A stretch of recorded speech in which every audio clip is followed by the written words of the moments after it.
All right, native fans, or just kayak fishermen in general, going to do a quick walkthrough between some of the key differences between the 2022 Native Slayer Max 12.5 and the 2021. I think probably more than just a few of you, we were excited by the announcements, the upgrades. It seemed worth it.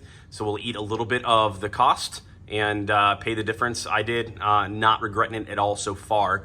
I've only spent about an hour on the water. But first thing you'll notice, the channel, that's different for water abatement, especially probably for some of us ocean guys. It's a bigger deal. Lakes, not as much of a big deal.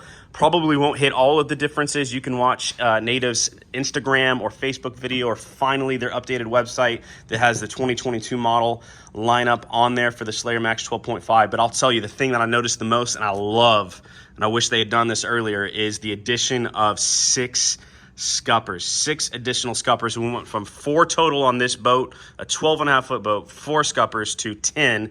I believe the way it should have been. And the floor is stout. It is rigid. The plastic feels thicker, but just the added rigidity of the scuppers is significant. You can tell in the 2021, just had the 2 scuppers in the back, 2 in the front.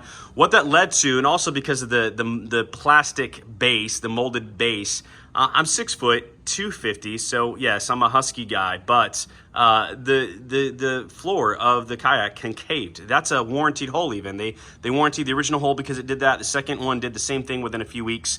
Again, lack of support, lack of rigidity in the floor of the boat because of only 4 total scuppers solved here. So even if they had kept the molded black seat base, I think it would have solved it, but they didn't. They upgraded to the Slayer 10 Max's seat design.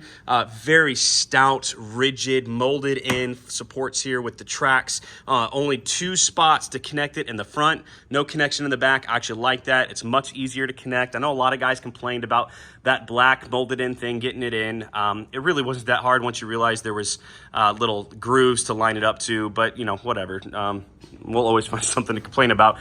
They talked about the raised floor. That's probably the #1 selling point for me, at least, that they talked about. And I think you can tell, hopefully the camera does it justice, just the difference real quick between that and that significant delta. The back is raised much more. The floor is, in the front right here at this level, I put a straight line.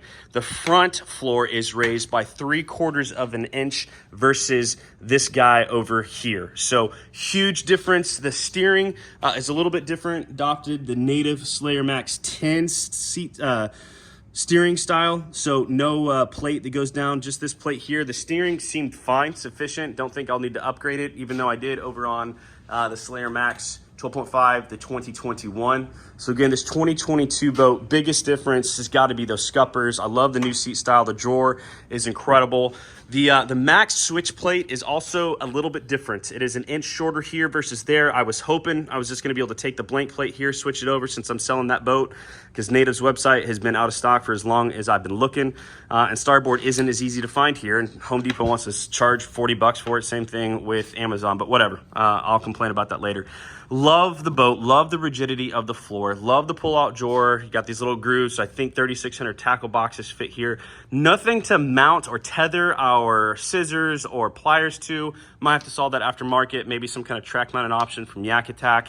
But other than that, everything else is the same. The inside is the same. I will tell you, it sits on my bunks a little bit different than the 2021. And they mentioned that. They made it easier to trailer. I love that it sits flatter.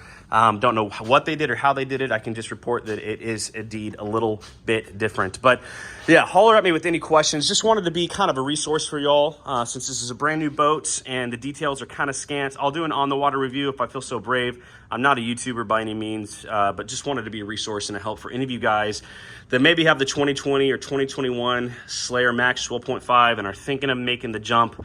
I found the upgrades worth it, found a couple little side hustles I could do to pay the difference. And yeah, I'll report back. Tight lines, happy fishing to you guys. Have a great, blessed day.